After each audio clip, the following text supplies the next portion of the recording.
Um, I'm Jerry, this is Julie. Together we own Predator 4-wheel drive. Brian has sent us a list of questions that you guys had. Maybe we can give you some answers on them, enlighten you on why certain things happen to vehicles. If there's more questions, I'm glad to answer anything you can. If I don't know the answer, I'll just make something up for you. Okay. The first question was the importance of re-gearing axles after changing tire size. It really comes down to gear ratio. The more the tire that you put on there, go real simple. If this is the tire, the center line to the ground, every time you add 1 inch, you lose about 10% performance out of your vehicle.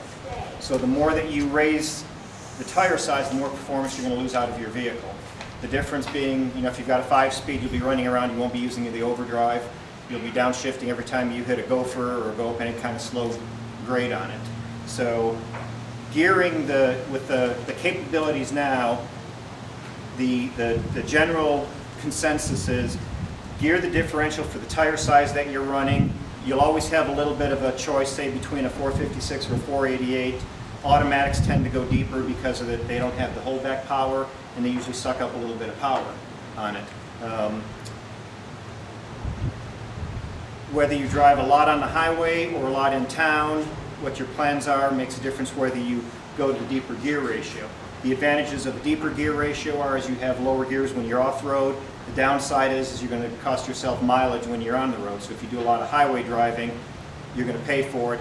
Everything in this world is a compromise, especially in the 4-wheel drive industry. So you can't just say, if you've got, say, let's just pick a popular tire size now is a 35. A 456 or a 488 are usually the 2 gear ratios that most people will choose within that. And that basically means that the drive shaft will turn 4.5 times on a 456 gear ratio for every 1 full revolution of the tire.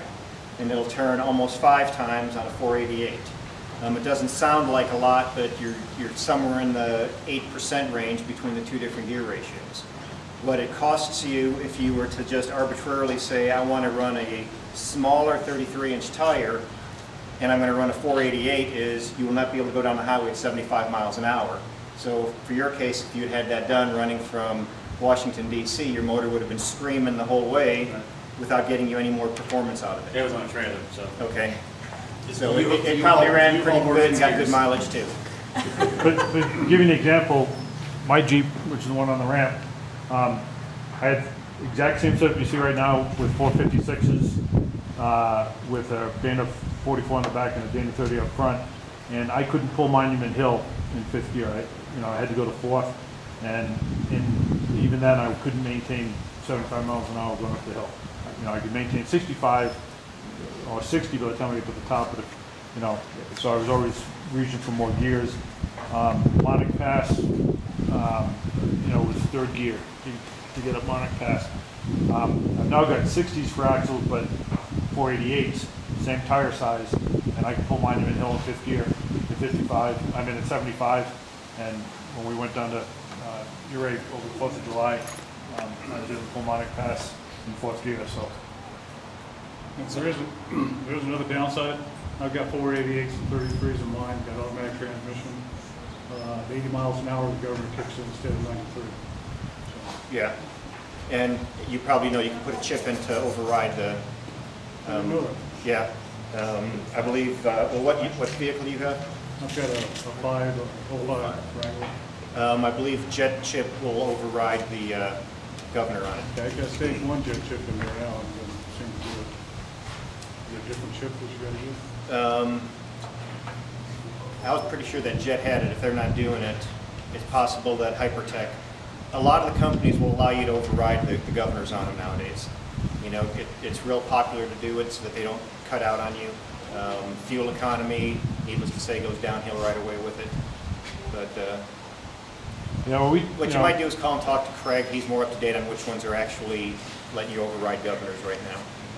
Yeah, and my 06 Unlimited with 33s now has 456s in it, and that thing was a dog before. Now it drives like I would expect a stock Jeep to drive. And the only thing I gave up really was a little bit of about half a mile to the gallon on a long trip. I was getting about 19, and I'm about 18 and a half when I drove it to Fort Riley and back. So And it is possible, you know, we say you'll lose mileage. If you're running like a 307 gear, like somebody that comes from Florida and Texas, we regularly see 307 gears, and you run a 33-inch tire, you will get worse mileage with that setup than you will if you put, say, a 373 or 410 in. Especially up here, because what you're doing is you're working the vehicle hard all the time. Instead of running around at half throttle, you know, you're mashing it to the floor just to get it to take off so that everybody at a stoplight doesn't pass you. So you can, in certain instances, get better mileage by doing a gear change on it, and it will pay for itself. You know, if your mileage is down on it. Mind if I add something to that too? Sure. One other thing you have to consider, when we all build these Jeeps, we're not just putting big tires on them. We're putting heavier springs, everything that's on, like, look at my Jeep, it's armor, 33, a winch, bumper, you're changing the complete aerodynamics of that vehicle, so it's not just the gear size of the tire, it's the gear size to how much, pardon my language, weight, stuff you're just sticking on that Jeep and dragging around. So. You know, and the other option that we have nowadays is there's a lot of choices for putting gears in transfer cases or changing transfer cases out, which, you know, 15 years ago that wasn't the case. You know, you would overgear the differential to make up the tire size so that you could crawl slower. With the industry the way it's taken off, you've got all the changes in the world. You know, so you can make a decision that if you've got a heavy vehicle, to go a little bit deeper in the gears. At some point, once you get that rolling weight going, it takes more energy to turn it all the time. You'll never recover your mileage of it. You know, a built vehicle with 35s or 37s, a lot of times, you know, 15, 16 miles per gallon is the best you're going to get, and that's with a tail lift. You know, just because it takes a lot more energy to turn them. I don't know if you noticed, Brian, turning 60s, you've got bigger mass on everything. It takes a lot more energy to turn all that stuff. So, any other questions on gear ratios? I had a question. I have 37s on my JKU. It's 2010, and I re-geared to 538 just for the fact that 513s? 538 Okay. because I didn't want to change again, because after I pay it off later on, when I decided I might want to go up to 40s or something, just make a buggy out of it, I didn't want to have to change that stuff out again. Yeah, going with JKs are a little bit different than TJs are. JKs, the common gears are 488s and 513s are in the 530 range, depending on the manufacturer of the gear that's available for it. The deeper you go in a gear ratio, the weaker the pinion becomes, because the pinion becomes smaller, it gets fewer teeth on it, because what the gear ratio is dividing the number of teeth on the pinion, and the pinion, if we change this from a tire to a ring gear, the pinion gear that comes in, put up with my drawing here, the number of teeth that are on this is just divided into this to get the gear ratio on it. Because you've only got so much room in a housing, in order to get a bigger ring gear, it essentially has to make the pinion gear smaller, and the smaller it is, the fewer the teeth, the weaker the pinion gear becomes. When you start going into the 5s, you start drastically reducing the strength of the ring and pinion, you know, upwards in the neighborhood of like 40–45%. But because just the way the drivetrain on the JKs work, like I said, 488s and 513s are the real common changes in them. You know, that's when you want to look at, not to get overly technical, some ring and pinions are made with a Rockwell 8600. Some of the better ones are made with a 9600 hardening on them. It makes for a better gear. How the gear is cut, once again, I don't want to get too technical, but if this is a tooth that's on a ring gear, like one of these teeth with just a side profile, when metal is cut, the same thing happens to it that happens like with wood if you cut it. What you get is you'll get a lot of burrs coming up out of it, okay, and these are microscopic. A finer cut has these very small ones that are on there, okay? The smaller that these burrs are, the longer the gear is going to last, the easier the braking is going to be on it, but the longer the braking is going to take for it. Okay, you'll get less metal filings in here. All ring and pinions have break-ins on. You'll get less metal filings in there. They all have to be broken in. 500 to 1,500 miles is usually a break-in. And by break-in, that means don't load the gear, don't take it into four-wheeling. The best thing you can do is drive that vehicle to and from work, let it get up to operating temperature, let it cool down, back up, and let it cool down. And what's going to happen is that these are they're going to mate themselves, and you're going to end up with a nice, smooth gear. If you take one out of the box, it kind of has a gray look to it, and it's almost got like a real fine sandpaper. When you take one out that's been run, it looks like a mirror. It's polished. That's a broken-in gear at that point. Okay, the proper braking is critical to it. Like I said, there are differences in ring and pinion, which is what the cost differences are in it. And so one of the things that, I always try to tell the young kids that, trying to spend their money and try to save them a little bit from having to fix things twice, is a Dana 30 only has so much room in it. So when you start going into the 5s with gears, you really got to think about what kind of wheels that you're turning, the amount of unsprung weight you're trying to move, because by going up to a larger, like a 44 or 60 front end, now you've got just a bigger surface, and your pinion gear is going to be bigger and stronger just by the fact of the sheer size of the components. Alignments. Next question was, I'm told that caster and camber of lifted vehicles with coil springs cannot be adjusted without replacing certain factory adjustment parts. True and not true. For those of you that haven't seen one, this is a steering knuckle. Brake setup runs here, your tie rod runs here. The axle is over here, and when you turn, this piece goes back and forth. Okay, this is where your alignment is based on, is what happens with this piece here. You've got a spindle that sticks out here, and the tire is bolted on here. That's all I'm going to use that piece for, because it's heavy and dirty. Now you have to imagine this is the same piece. Got your upper and lower ball joint that turns it. You've got a spindle that sticks out here. Okay? Caster, if you remember it this way, is like casting a fishing pole. How this sits forward and backwards is your caster's setup on it. Okay? Camber has to do with how the vehicle, how this tire sits left to right. Okay?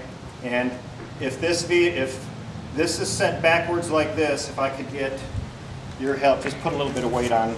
Don't hold it, just put weight on it. When this is straight up and down, the other way, hold it like that, like it. When this is straight up and down, when I push on this, it pretty much stays the way it is. When I start putting caster in it, and I push it, what happens is it turns. Okay? That makes sense? So when it's straight up and down, and there's weight on there, which is the weight of a tire sitting down here, this is going to stay in place. The more caster you have, the more this is going to push one way or the other. And what happens is you've got this tire on this side and this tire on that side. If the caster is not matched, if you've got zero where on one side it's straight up and down and the other side is like this side is always going to push. So if your vehicle pulls to the right all the time, your left side probably has more caster than the other side does. And that's why it's always pushing one way or the other. Does that make sense to everybody? Okay. Camber, how it sits straight up and down, if this is a tire that we're talking about, how this sits straight up and down in a center line determines how flat the tread sits on the vehicle, as far as how it's going to make contact with the road itself. Normally a vehicle will have somewhere in the neighborhood of 1/4 to 1/2 degree of caster setup on it. Short of something that's racing, if you look at guys that run circle tracks, they will put a lot of caster in because they're always going one direction, so it pushes and it stands the tire and the tread up flat so that they get better cornering. Not something that's real applicable in our world here. Okay? Generally speaking, a neutral caster is good, or a neutral camber is good, I'm sorry. On the vehicles that we're talking about, I'm going to get a little bit off the topic of it. If this is the steering knuckle, on a lot of the new vehicles, on the JKs and on the TJs, this upper knuckle is real tall. And what we're seeing is this knuckle here is bending backwards, which takes the tire out here and it starts leaning it in like this. When they say camber is not adjustable on a vehicle, it depends on how bad this knuckle gets bent. Because from the factory, there's no reason that those knuckles should ever change on it. Okay? And when I say knuckle, that's the piece of the housing that this is attached to here. There's a knuckle that comes into it. So as this starts bending, the caster starts coming down. The upper ball joint, they now make ball joints that are off-centered, which means that if this is a ball joint with the peg coming down out of it, what they do is they take this and they move it off to the side just slightly to where it's over here so that when it puts it up, it stands the tire back up. They're fairly expensive, and every time they're put in, they've got to be changed.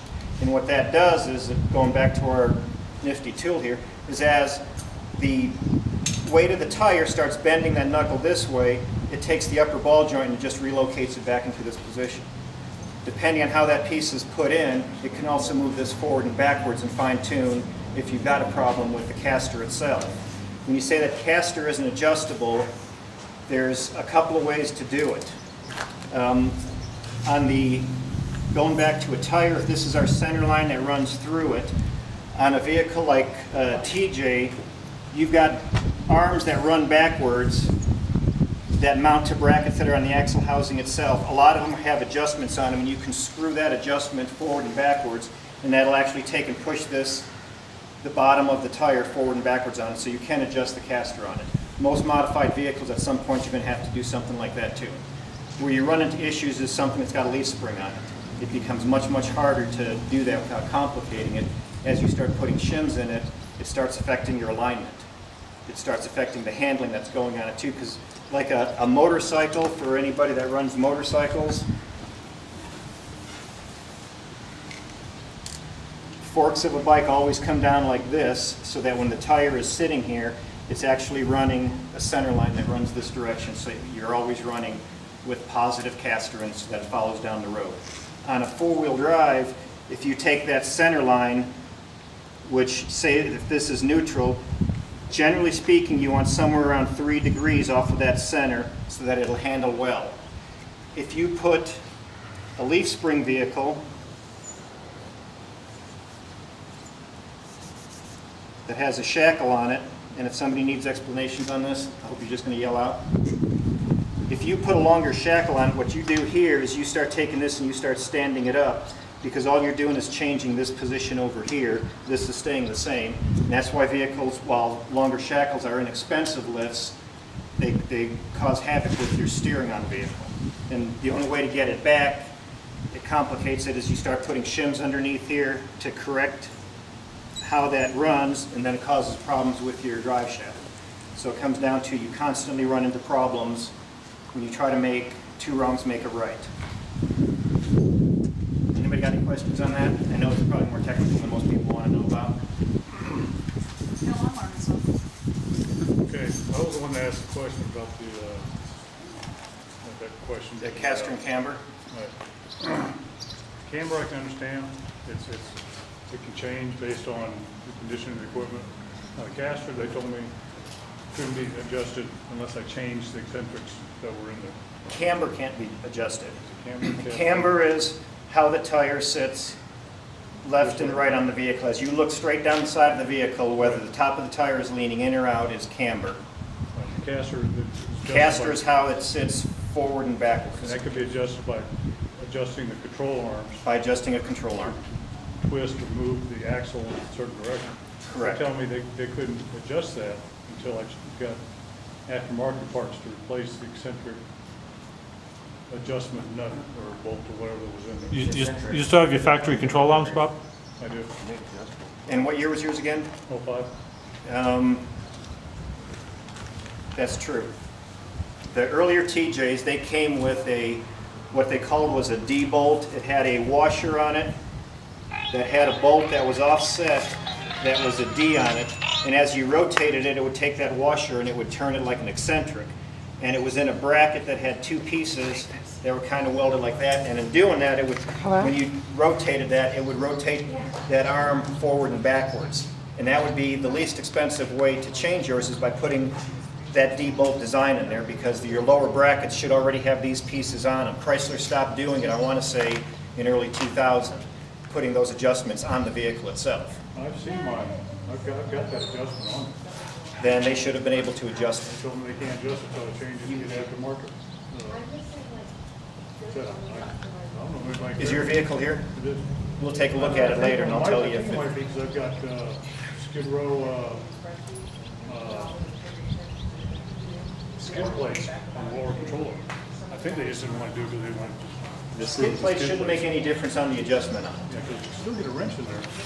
Yeah, like I said, if it's got a D-bolt on it and it's got the pieces on the side of the control arm bracket, and they're like, this is the axle too, you know, the control arm bracket usually has some kind of strange shape to it where that is mounted to. That should be adjustable on there. You know, another way is, depending on what you're doing with the vehicle, would be to change the control arms and put a heavier duty one on that is adjustable.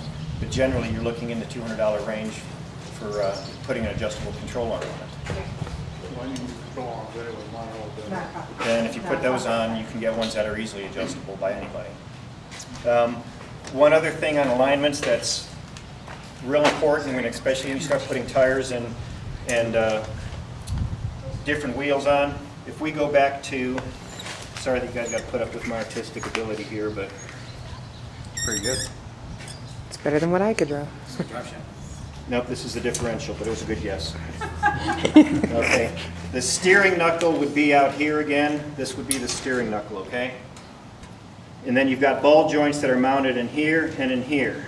I'm going to exaggerate this to make it a little bit easier. There is an axis that runs between here that this turns on, okay? And the difference between, if you look at this knuckle, if the outside here is held in a straight line and you look at the bottom and the top, they are in different positions, okay? This position and that one, this knuckle would sit on here like this. This top one sits out further because it makes up for the way the bottom one sits. This, people with alignments will throw out at you so that your eyes glaze over. It's called your steering axis inclination, okay? Okay, we got the glaze going. This is the ground. Where this spot hits your tire, or hits the ground, and then your tire comes down to, is critical on how your vehicle drives. Because ideally, I'm just going to take this line, that line either, if it comes down and hits in the exact center of it, you have neutral push and pull. Because the tire has what's called a scrub radius here. This is actually dragging back and forth on the ground. If you have the same amount here and the same amount here, it's very neutral. You change your wheels, which most guys do, it's going to take this, where this hit the ground right here, and it's going to move it out to where the tire sits out here, to where it's nowhere close to that. And the downside is that you're constantly scrubbing one direction or the other. No two sides of the roads are ever the same, so you constantly start steering the vehicle much more all the time. It doesn't have so much effect on the tires, although you are dragging them on the ground when you've got a scrub radius going on it, but it does affect how the vehicle handles for you. So depending on what you want to do with the vehicle, it is something to be considered. Once you start moving a tire away from what would be considered the neutral, where the steering axis inclination hit in the center, the more sensitive it is to death wobble, which is the other thing that everybody complains about. I have it. Okay? So The beast has got it bad. so this goes into getting a wheel. So backspacing is not just on the tire clears, but it also affects this. Now wheel spacing would also affect this. Anything that moves the tire out is going to affect this because you cannot change the steering axis inclination. This is built into the vehicle. Wherever it hits the ground is where it's going to hit the ground. And depending on how the factory set it up, they can set that up to where if this is the tread pattern, that it was sitting over here, that it was actually neutral, or that it was sitting more towards the edge. Anytime you put a wheel on it that's going to set backwards, if this is a wheel, the rim, you know, the bolt up would be here. The back spacing is how much it takes to go back here. Since we're talking mostly Jeeps right now, 5 1/4 inches is what the factory back spacing is for most TJs and most JKs. What is it for a CJ? A CJ is 3 1/2 inches. Okay? When you get a standard wheel, your standard wheel, this number is going to be that 3 1/2 inches. So what you've done is you've added 1 3/4 inches moving that tire out. You have changed your scrub radius on any aftermarket tire that you put on that, on a JK or on a TJ. You can order special wheels to go on there, but when you start putting the bigger tires on, you need to get the tires pushed out, otherwise they start rubbing the coil buckets and you have some other complications. So you are going to live with some kind of increased scrub radius on there, which is going to cause your vehicle to be more sensitive to any kind of loose components, anything that is going to set off any kind of death wobble on it. The complications of this, you know, track bars you probably know are real notorious for death wobble on any kind of coil spring vehicle, any kind of ball joints being bad on it, sway bars if they're bad on it, or a steering stabilizer, all contribute to a death wobble on The more you push this tire past a neutral point on that, the more sensitive your vehicle will be. You know, you may have a friend that says, you know, I never have death wobble, I've never changed any components on it. Start looking and seeing what he's got done here. You know, some guys will put a taller and narrower tire on so they don't have to change wheels. Their vehicle is not quite as sensitive. Any questions on it? I know that there's a lot covering there. Now, is this, you know, you were able to figure this out in the shop, or is this something like Mike's frame and alignment needs to put It's got to be on an alignment rack in order to figure out what the steering axis inclination is. And normally when you get a printout, it'll be on there. And a lot of times guys will they'll glaze over it because there is no way, or they'll skip over it because there is no way to change it. Your vehicle is what it is when it comes in there. You know, what you need to know is that your vehicle can become more sensitive the more you push it away from what the factory spec is going to be. And as you modify a vehicle, you're always going to push it away from what the factory spec is going to be on it. Even if you keep the same wheel on there, put a bigger tire on there, you're changing how that vehicle is going to how the scrub radius is going to affect you on it. Is there anyone around here that does true alignment other than just, yeah, that's close we can Yeah, get? Mike's frame and alignment, which is over on, right off of Platte, Murray and Platte. Murray and Platte, there's a Walgreens. You're pulling like you're going to the Walgreens, and there's a group of shops that run this way, right diagonally behind Walgreens. And, you know, there's him and there's the other guy that's right over here. There's Courtesy Automotive off of 8th Street on the west side of town, Mike's frame and alignment on the east side of town. Both of them are real familiar with modified vehicles. And their equipment will handle, you know, I mean, if Mike's in there, I've seen guys in there with like trucks with 44s on them being aligned, so. One other thing that is going to affect how your vehicle handles, especially as you start lifting a coil spring vehicle, is if this is a differential, and this is your back differential, they have what's called a thrust alignment. They put an imaginary line down the middle of your vehicle, and they look and see where the axles are front to rear. A front end alignment only checks to make sure that the two front tires are correct in relationship to each other. They don't care about the rest of the vehicle if you don't do a thrust alignment on it.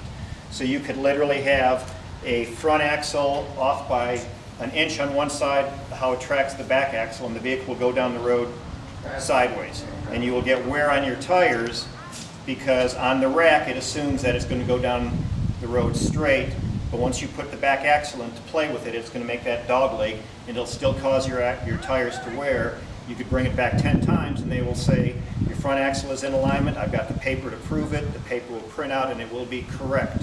But it doesn't mean your tires aren't going to wear, because your back axle is taking that and it's pushing it sideways, which now means in order for you to go straight, you have to turn your front wheels just a little bit.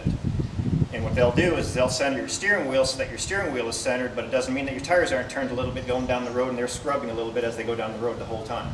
And you can usually tell if you run your hand on your tires one direction, it's like petting a dog. It'll be smooth one direction, the other way you'll feel a little bit of catching constantly, and you know you've got feathering going on in your tires and you've got a wear problem going on. Okay, a thrust alignment, anywhere from say $100 to $200 to get it done.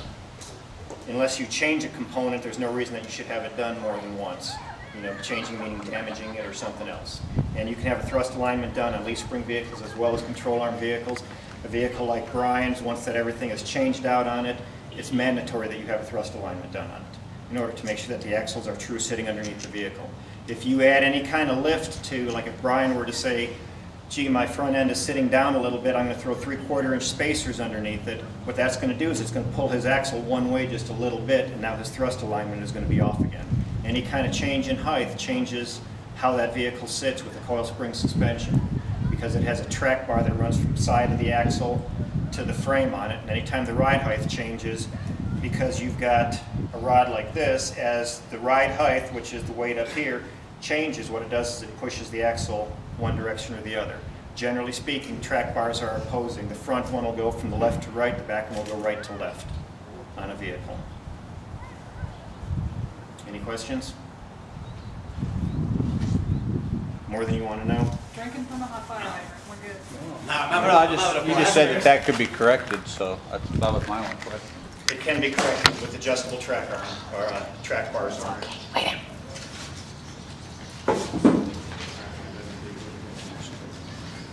The rest of these are easy.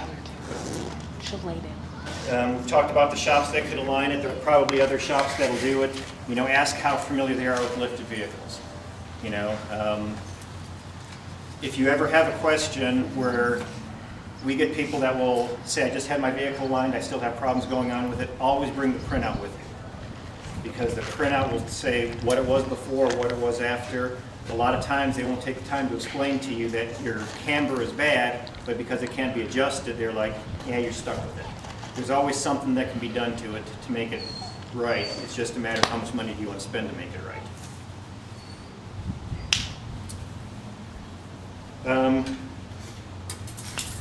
The next question was, they say it's a matter of opinion.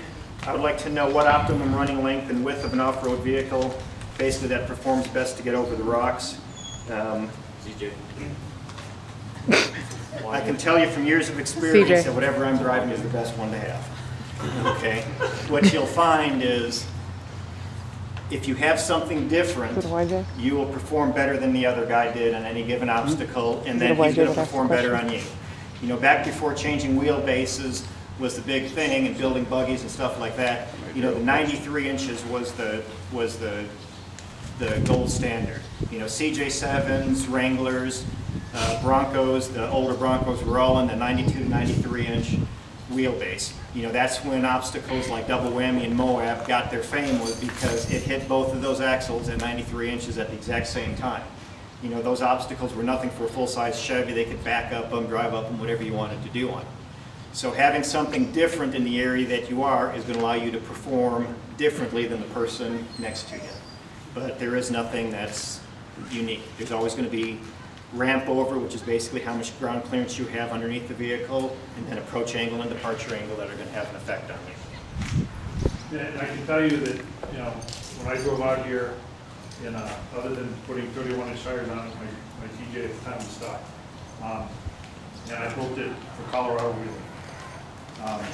For some of the places I go to other events. I spent 19 months up at Joint Base Lewis McChord, and I was a little big for some of their trails, height-wise, because of the trees. And, you know, luckily I have an ARB snorkel and not some of the other cheaper ones, because, you know, I had that thing bent right back, so it was even with my passenger side window, and once I got past the tree, it swung right back, and it was in good shape. But there was a trail that, in order for me to do it, I would have had to totally taken the snorkel off, dropped the windshield, and taken all the padding off my roll bars if I wanted to keep it. So not to hold everybody up, I jumped in the guy's CJ3 and rode that trail and drove it. So the reason I'm saying that, you'll see people, if you read the magazines and you go to any of these events, you'll see a Jeep that's built for mudding from down south, like Carolina boys in Georgia, Florida, Mississippi, those, and they get up here and they can't handle the rocks. And you get a Jeep that's built up here and you take it down there, and, you know, I mean, I ran into this when I was at the academy wheeling with Sun Country four-wheelers. They're all running V8s.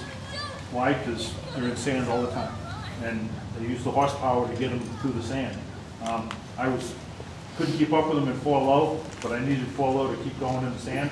And if I tried to go to 4-high, I didn't have enough horsepower. So to me, the option is an Atlas 3-speed, and I have both of both worlds, rather than going with a V8. But that's just, you know, my mentality versus somebody else would say, you know, put a V8 Atlas in is it. less expensive than a V8. Yeah, put a V8 in it, and you're, you know, so this, you know, if you're building a Jeep for here, you're going to have a good all-around Jeep.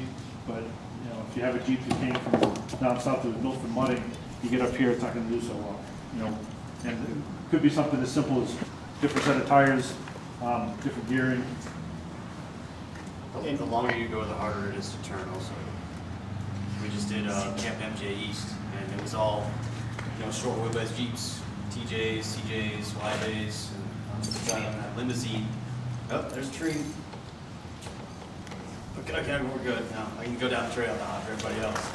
So that's the other thing too, the longer it gets, the longer you kick your back end out, you kick your rear wheel out that much further, you don't have that turn that you used to have. Unless you go, you know, full high steering all the way around, but I don't think anybody here can afford it quite that much. Yeah, in the rocks, the conventional wisdom is the biggest tire you can put on with the least amount of lift you can put on because it keeps your center of gravity down. You know, when you're mud running, you want the vehicle as high out of the ground as possible because it's a plowshare when you're going through mud or snow. So around here, biggest tire, least amount of lift works best because it keeps your center of gravity down. There's a question on shocks and leaves for a Jeep. That would be the leaves CJ. being CJ or YJ. It comes down to what we were talking about earlier. You have to take into account when you're wheeling how much weight you have in the vehicle. Because you have to be able to carry that weight. The higher you lift the vehicle, the stiffer the spring is going to be, the more weight it'll carry, but the harsher the ride, it's going to give you the less flex you're going to have off-road. You know, the best thing that you can do is look at a company that may be willing to work with you. You can, you know, a lot of companies have different rates of springs. If you can put a spring rate on there based on the equipment that you've got in your vehicle, and it doesn't work right, a lot of times you can get extra leaves to add to them to help carry that weight for you. But some of it's going to be trial and error. Shocks are a whole topic in themselves. Virtually everybody's top of their line shock is a gas charged shock, because when you put a gas charged shock does not run just gas, it still has fluid on it. But what it uses is it basically takes gas pressurized and it increases the atmospheric pressure. The more atmospheric pressure there is on it, the less likely it is to foam. The valves that are in shocks are designed to run fluid through them. Once they start foaming, you're running air through them, you get what's called shock fade on it. Once you put high pressure gas charges over that, the shock doesn't foam, you get better control out of it, you're running fluid through those valving all the time. You pay more for a premium shock than you are going to for, you know, say like an RS 5000. An RS 5000 is a good all-around shock. You can spend more money in the same shock line going to like a 5500. They used to have 7000 series, they got 9000 series shocks. They put better valving in, they put heavier fluids in them to change how a shock runs or doesn't. You can also save a lot of money by putting less valving in and cheaper fluid in it. Procomp's ES 1000, one of the least expensive shocks on the market, and there's a reason, because they put a very inexpensive fluid in it and very inexpensive valving in it. But for somebody that wants to put it on, 90% of the time when you run down the street, it'll do everything that they need it to do. What you're going to find is that when you go off-road, you start losing tire contact with the ground on any vehicle that you've got, whether it's a TJ style or a leaf spring on there. Any questions? Cool. You're either getting ready to fall asleep or you've got all the answers. Types of lifts and limitations, body lifts versus spring lifts. Personally, I'm a believer in a combination of both. A lot of people will say don't combine them. It just depends what you're doing. You just need to know what you're going to do with it. You can put a suspension lift on, which will give your room for tire clearance, and then put a small body lift on, which won't raise your heavy components, the engine, the transmission.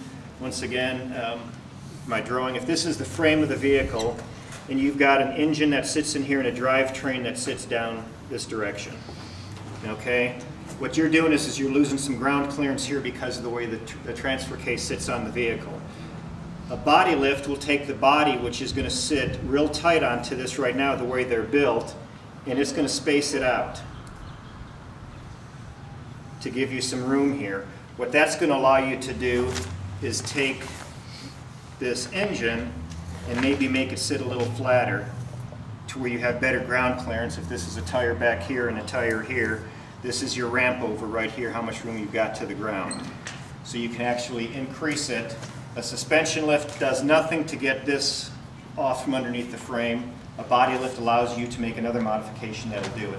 So a combination of them works well. The other reason I like body lifts is, one, they make it easier to work on, which is critical for me because I work on the vehicles. It's good for you because it makes it much easier to clean the vehicle if you've got to wash the vehicle from mud. Getting that body up off the frame allows you to get in between the frame and the body, you know, with the pressure washer and get everything cleaned up on it. And with the rattle can too. Yeah, for those of you that wax the brake. We had talked a little bit about what a lift shackle does for you on the CJ. It kind of messes with your steering. Once again, if we've got, if this is the shackle going to the frame, and you've got a tire that sits on here with just a little bit ideally the 3 degrees. If you increase the length of this, what you've done is you've straightened this up. Rule of thumb is for every 1 inch here, you're going to lose 1 degree of caster on the vehicle. So the taller your shackles are, the worse it's going to be for you. What's the ratio of lift shackles to the amount of quote-unquote lift gain? Like say, just a number throwing it out there, a 6-inch lift shackle is only going to net you what? Is it 2 inches or something? 3 inches. 3 inches. And some of it depends on the reason being.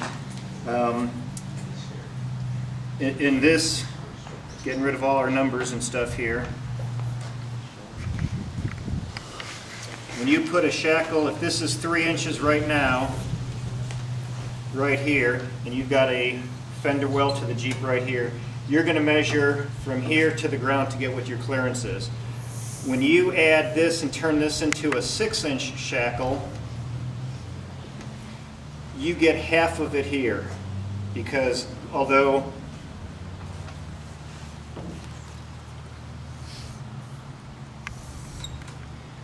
you increase this here from 3 inches to 6 inches, depending on how long it is from here to here, you're only going to get half of it at the wheel. That make sense?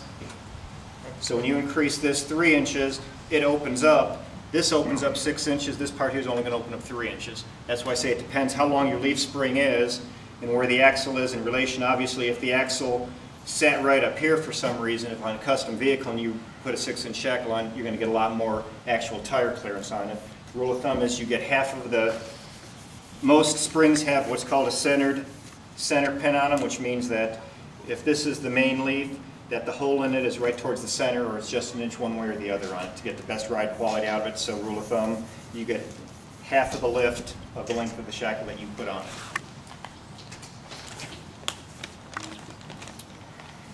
Short arm versus long arm.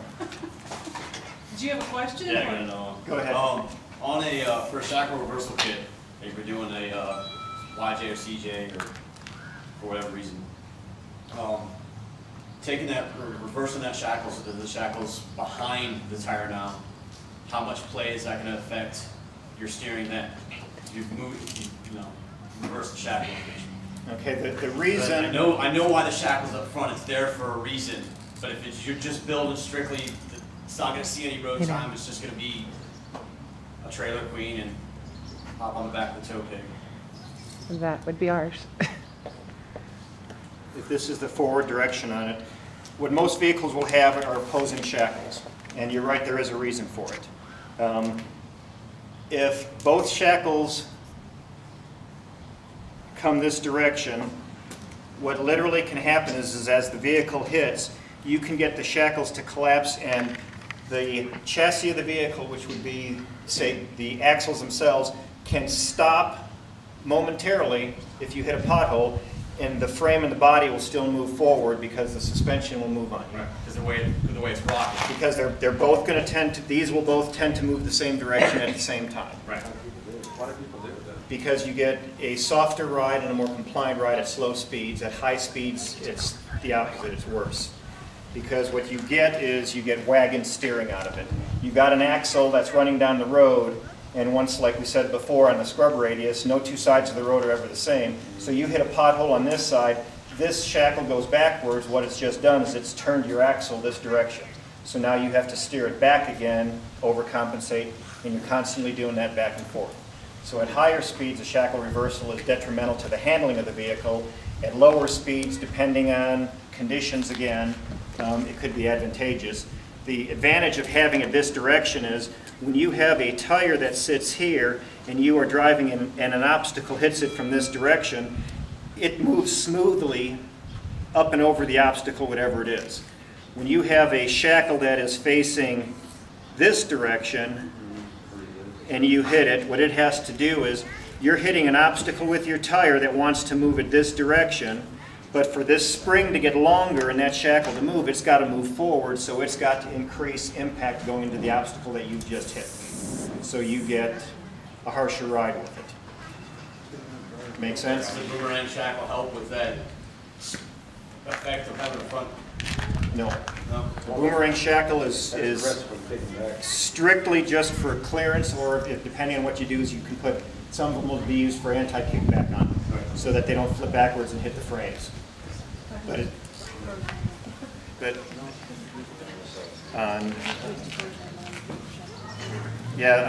another point that Julia's brought up is, if you've got a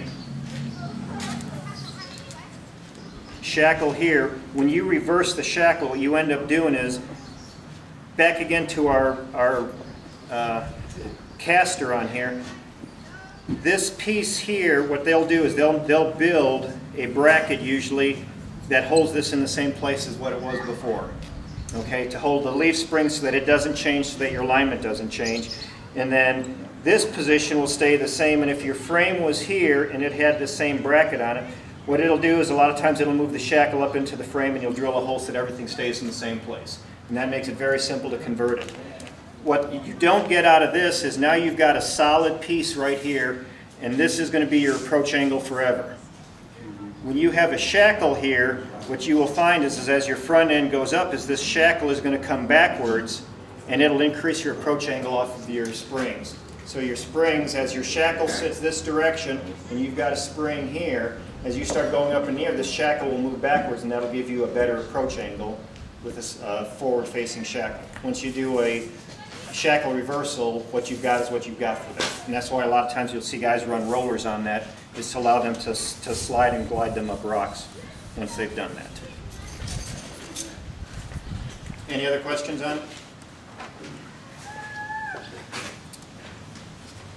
Recommended amount of lift for tire sizes, I think we kind of covered that. You know, in this area, conventional wisdom says the least amount of lift with the biggest size tire you can put on there is going to get you the most, it's going to keep your center of gravity down.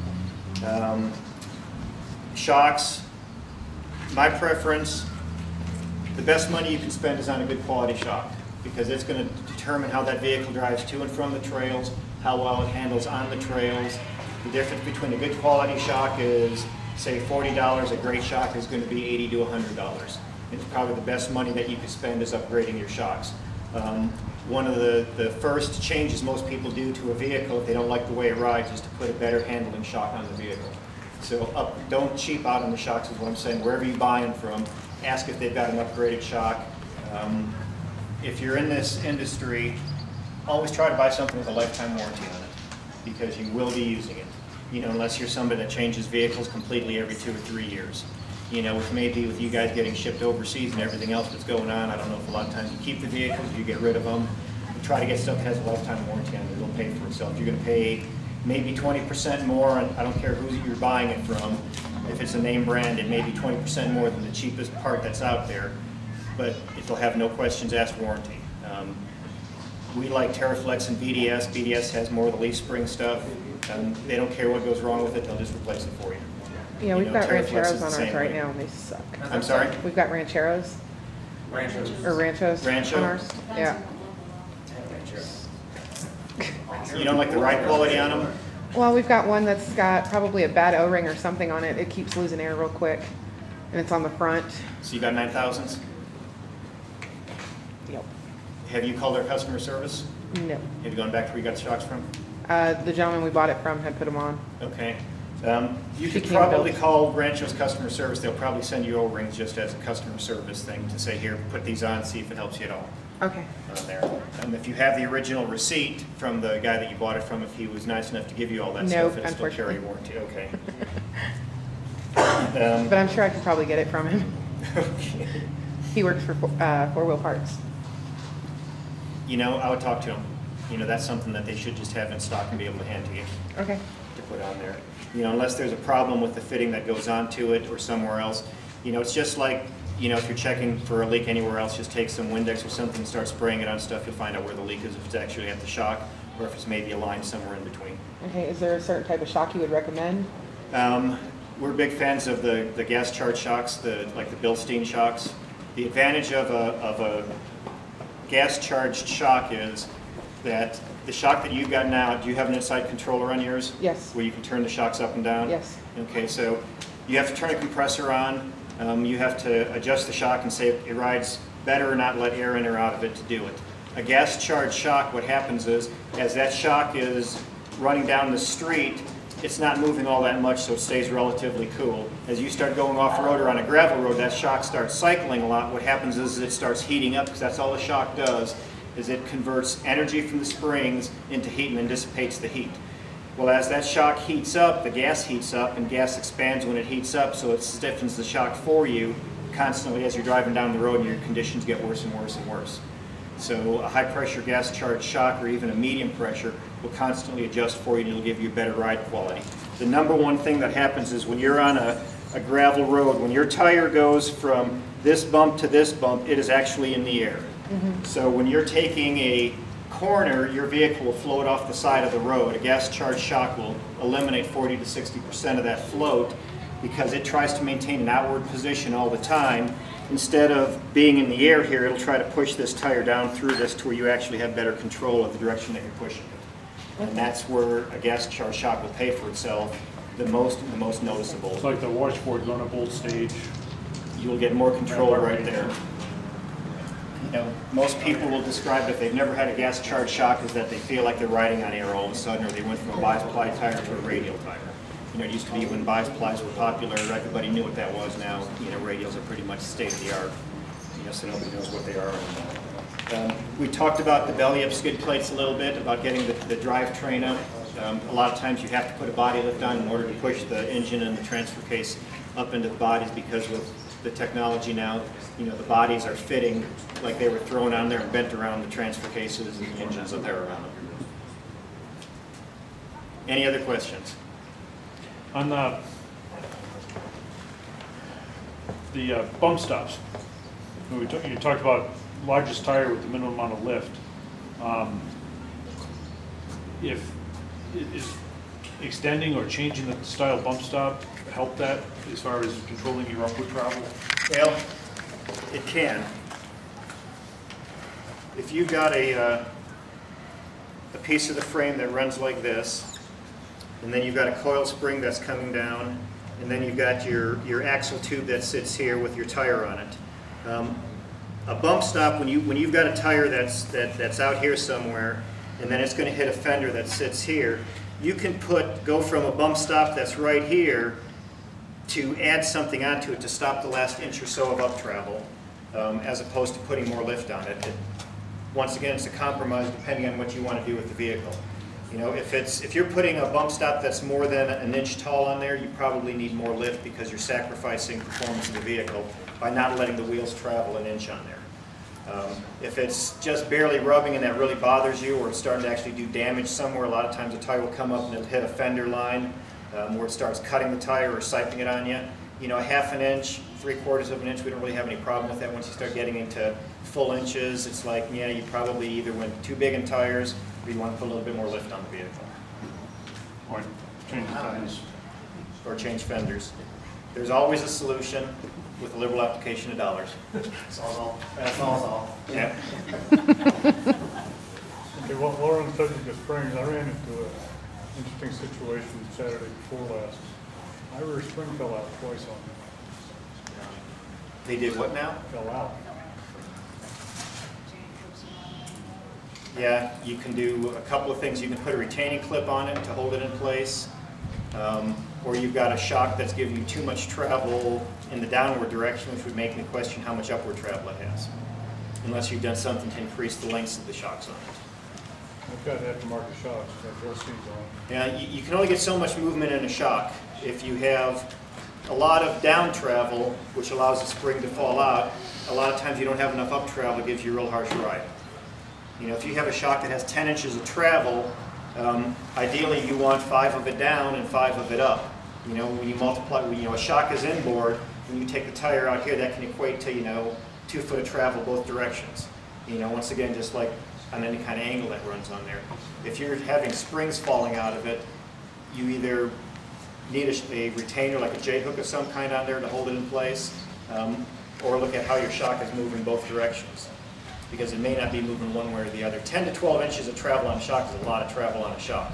I mean, you always hear about desert racers that have 36 inches, but, you know, they're jumping these things 20, 30 feet in the air, too. It's a different world.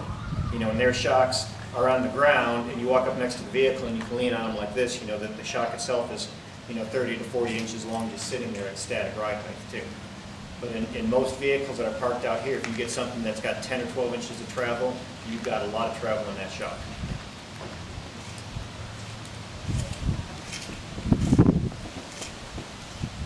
What other lies can I tell you? Beautiful. They all see that. Lie. Anybody have any other questions? Chief Busher, Is did there you get anything your that I question missed? answered? Those digestible control arms. But a left nine that didn't come with adjustable control arms. So how do you get that? What kind of vehicle do you have? It's a rotary Wrangler. You can put adjustable control arms on any of the vehicles that have control arms on it. It's a matter of who you want to buy and how much do you want to spend on them. The real big difference is some arms have, they'll have a, once again, there'll be an arm. There's always some kind of bushing on it, on both ends. Less expensive arms have threads only on one end, which means you have to take a bolt out, you turn it 2 or 3 times, put it back on, see if it fits the way you want it to, if everything is right. Take it back out again and move it. A better quality one is going to have an adjustment on both sides with the lock nut. You loosen the lock nuts, you leave these bolts on, you just start twisting this and it'll lengthen it or shorten it. But you pay more for it. Anytime you have left-hand threads on anything, you pay a premium price for it. So if you've got an arm that's got double adjustments on it, it's much easier to adjust, to fine-tune, to change, just to say, well, gee, I'll put more or less caster in my vehicle, see if it handles better or not, but you're going to pay a premium price for it. So this would be just like a drag link then, adjustment on drag link? Exactly, yeah. There's going to be a left and a right thread on it. On any front steering, you'll look at 2 tie rod ends. They both look identical. One of them's got left-hand threads on it. It's going to cost you $50. The other one's going to cost you $30. And you look at them and say they're identical, but that left-hand thread you always pay premium for. The other thing to look at is the joints are rebuildable. Correct. Some joints, once again on the picture of this one here, they have a Superflex joint that is rebuildable. It's got a pivoting piece in it, and then like TerraFlex will use a factory rubber joint in the other end. The advantage of using a factory rubber joint is that it doesn't transfer the road noise up into the frame and into the vehicle, so if it's a daily driver for you, it gives you a nicer drive quality. On a vehicle that's got the rubber joint here, you can put the Superflex joints in. Curry's Johnny joint is known by a lot of people. Everybody, the Superflex joint, it's all brand names. They're all doing the same thing. A lot of the parts are interchangeable, some of them aren't. But you can usually take that rubber joint out if you want to put more of a flex joint at both ends of it to get something that flexes more if you're really more concerned with how it runs. These joints, like a Superflex joints, anywhere from say $90 to $150, depending on who you're buying. A rebuild kit for a joint, maybe $50. So getting one that you can rebuild is well worth the price. When you, so, and I get it that JK is a little bit different. The control arms are a little bit nicer than the ones in the TJs. Yeah, a lot of companies aren't replacing the control arms on them because they're already much beefier than what the TJs have.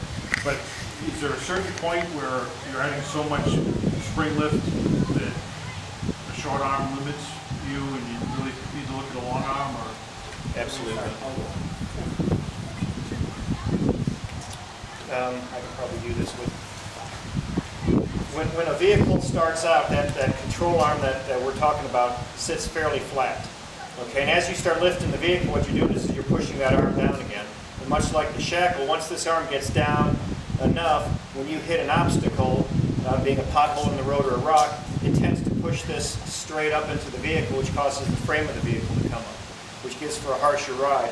Ideally, what you want is you want this thing moving up and down constantly, and the frame of the vehicle sitting normal, and that's what your suspension does. Is you sit there, you can drink your coffee, this is going like crazy, but you don't feel any of the vibration in there. The shorter the arm, the more radical this starts going as far as lifting, the more vibration, the more jarring that's going to get pushed to you. You put a long arm on there again, and what it does is it brings that back into a flatter plane, which is going to give you a softer ride. Once again, putting up with the drawing. If this is the point that's hitting, same. The taller that this sits here, the more energy that goes up and is forced into this point here, the harsher the ride's going to be. The further this lays out, the softer the ride's going to be. It really has to do with how these circles are. The greater the circle, the softer the ride is going to be. And so the longer your arm can be, the softer your ride is going to be. It doesn't behoove you to put this arm running to the back axle because you sacrifice ground clearance at some point, what you're going to get out of there. And that's why some people have arms that look like this when they really start competing. A bent arm is infinitely weaker than a straight arm is on it. They'll sacrifice this for ground clearance when they're competing, just like anybody else, like NASCAR racing. Anytime they stop that car, they change the oil. Guys that are competing, they don't care if they bend the arms, they'll replace them next race. As far as how it's controlled, it's still controlled from this point to this point on that straight axis. Having a bent arm does not really affect the caster on the vehicle at all. It makes it harder to adjust that, but it doesn't affect it at all. It really just gives you ground clearance. You can't just turn once, you gotta turn it all the way around. Absolutely. You've been down that road. Yep. I go down the road all the time. Is that something you take to an alignment shop then? Get your axle back forward? When you put a lift on without changing its form? You can actually get digital gauges now that are real accurate that will get you very, very close to what your caster is. And you can measure off of your ball joint to figure out where it is. The important thing is you have to have a flat floor to start with. Or you have to measure your floor, figure out what angle it is, and take that into the calculation on what your ball joint is on there. But most of these knuckles, the bottom ball joint will be sitting flat. It may be at an angle this way, but how it fits like this is still going to be flat. You can put a digital gauge on it and actually get an idea of what your caster is. So you can adjust it yourself. I don't know if the hobby shop here, what their floors are like, if they've got alignment racks that you guys can use or not. But you can measure your garage floor too, put a level on it, with a digital gauge, and if it sits flat, that's going to be as good as a rack is going to be. And you can put it onto the bottom. A lot of them are magnetic now. You can get them at Harbor Freight. You can send them to them. There's a place called Midler Brothers that has a lot of specialty tools on it. And they're magnetic. You just put them on there and you can just start adjusting those arms. And you can set your own caster. You can measure. And it'll give you, once your first alignment is done with the thrust alignment, it'll tell you whether you're at 5 degrees or 3 degrees. On a solid axle, you can't change the left side more than the right side. It's all going to go together. What you'll do is you'll bind up your joints and you'll start forcing your axle to turn one way or the other. So once it's adjusted, if you always turn both of them twice, 3 times at the same rate, ideally you're not going to change how the axle is sitting in the vehicle. What is there a magic number? Normally once you get above, if you look at the different lift companies out there, once you get above 4 inches, almost all of them tend to be long. So is that kind of the magic number, or is that? No. The taller the lift, most of the companies realize that if you're starting to put, 4, 5, or 6 inches on your money is not your issue. Because once you start putting that on, you've got all sorts of other things that you're going to have to fix on there. Drive shafts sometimes, steering on the vehicle, things like that. So they understand that you're willing to spend more money on it. You used to be able to get 6-inch short arm kits, but everybody complained how they handled. So even if they put a 6-inch kit on originally and said, I'll live with it and I'll do the long arms a year later, usually a month later they were putting them on because they couldn't stand the way the vehicle rode because it was so harsh riding. And with a shorter arm, once that arm gets pushed down so much, at some point this arm can't go down anymore. So you can have 6 inches of lift, but your suspension can't drop down anymore with the short arm. There's just no articulation left there. So you have to put a longer arm on it. Like I said, yes, there's a reason to put a longer arm on. If any of you guys have Chuck Wells' trail books, his TJ had a 2-inch lift on it originally. When he came to us, he said, I'm going to live in this thing. What do? We said, put a long arm kit on it and drive it. Had a hard time talking him into it. After he'd spent a month out on the trail, when he came back, he said it was the best thing he ever did. Was just put the long arm on with the 2-inch lift. Once again, it gave a very soft ride for him. So he was living in it 8 hours a day, 30 days out of the month. Then he'd come back, download all his information, and go back out someplace and do trails again. So if you can afford long arms, if you, like I think you said, you're going to be changing. Why are you on 4-inch lift on Lily, If you can do a long arm upgrade, you'll be tickled to death with the way the vehicle handles on the road and how it performs off the road. You know, it's almost like if you put a locker in a vehicle, you don't have to push the vehicle to make it go over stuff, it just starts walking over stuff because the suspension is moving much easier for you. A lot of long arm kits now are coming with better underbody or under frame protection also, like the Rubicon Express kit. The Yays now back in business made by Express. Their kit, their long arm kit comes with all the frame stiffeners. All the frame stiffeners, it comes with better trailer case skid plate. It's all tying into a lot of that stuff. So Yeah. so is Terraflex. Yeah, Terraflex does too. Yeah. You know, and as you said, Rubicon Express comes back to lifetime warranty. They went out of business. 4-Wheel Parts, their parent company, bought them. They're going to revive them. They'll probably meld them somehow into program. Right now, we're going to Yeah. So, hey, and just, really just raining up there, but, if anyone wants to call into my Jeep, feel free. I've got the TerraFlex LCG, which is the low center of gravity, and the 1-inch body lift, which allows us to do the belly up skid plate, so my brake wrangle's a little bit better. And then it's got a Predator proprietary modification to the front end, where I was getting a lot of what Jerry was talking about. I was getting a lot of where my axles were not staying true. If I got on real bumpy stuff, like I know you all have done this, you go out gate 4 and you're getting ready to get on to I-25 North, you know how rutted that is right there? I had to make sure that I had about a quarter of a turn to the left when I hit the brakes, because otherwise when I hit those bumps, my Jeep was going to jump into the next lane. So the median's not the place to drive in? That's only on snowy days. That's where I go. I just go right to the median. So that's, that's the way the Jeep used to handle. One of the things they modified on the front when we did the axle swap was they cut my front control arms and they moved it to a radius, am I saying this right, radial arm design? Which act kind of as an additional torsion bar, which keeps the front end. So I don't have to constantly steer the Jeep down the road. I can actually, one-handed drink my coffee, have my cigar, and because quite literally, if I was on an uneven road, it was very interesting drive. So, it's here. I put it up there just so like I said, crawl underneath it, and it's actually dry under there. So, if you want to crawl on and take a look at it, and you can see the adjustable arm setup. I did have my first iteration was just a standard 3-inch lift, factory control arms. I added the long arm kit to it, and this is another thing. The difference between, and most of the companies are like this now.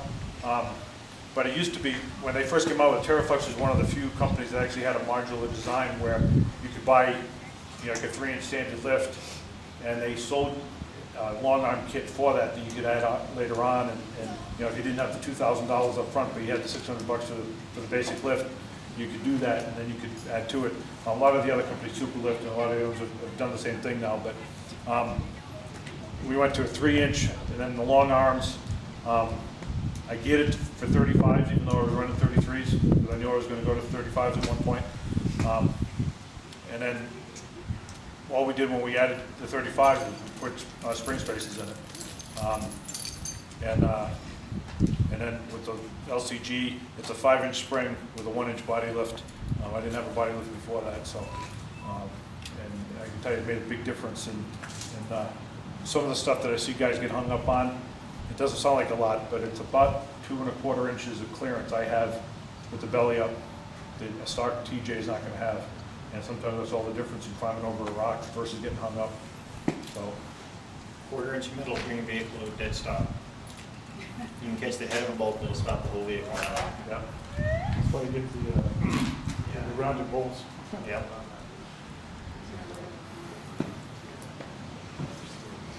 Any other questions? Who does axles around here? Do you do axles? When you say does axles, that's very You good. re-gear axles. We re-gear axles. We sell the components if you want to re-gear it yourself. We do the work. If you have one axle is cut down, we can cut down axles too, depending on what they actually are. I just want to go from 373 to probably 411. What's that 411? On a, say, a Dana 44, Got a 44 Alpha.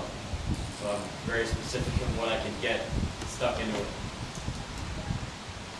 Or I'm very limited on what I can get stuck in it, I should say. you know, What you really need is a TJ 44 for the back of that thing. You got one? They He do, actually does. it's sitting at the shop right now. he does have one. Yes, you are limited to what you can put in the back of that. You know, re-gearing, front and rear, parts and labor on that vehicle, probably gonna be somewhere around $1,500. You know, drive in, drive out. How many miles do you have on it? On that? Yeah. 178,000 plus. If you haven't changed axle shafts, there's a good possibility your axle shafts will need to be changed too. Well, it just got lifted actually about a month ago. It's never been on a trip. Well, it has more to do with the mileage on the axle, because the rear of that, the bearing actually runs on the axle shaft itself. It doesn't run on the race, and the dirt that's in there will eventually start pitting that axle out, and you won't know until you get it out. You know, unless you've had an issue with axle seals leaking in the back or something, that's usually a good sign that you've got bad axle going on there. Or if you have somebody else drive it, sit in the back, and put your ear down on the floor and listen for some gear or call. I put 300,000 on two ZJs, and the only thing I ever had to do was right axles, because, you know, the crown of the road, my wheel bearings, and then eventually the rear axle shaft had to be replaced. The housing that you've got in the back of that, they installed the noise from the factory. It's an aluminum housing, and they'll tell you they can't fix the noise. It'll make noise all day long. Sounds great. I'll make you a hell of a deal on it.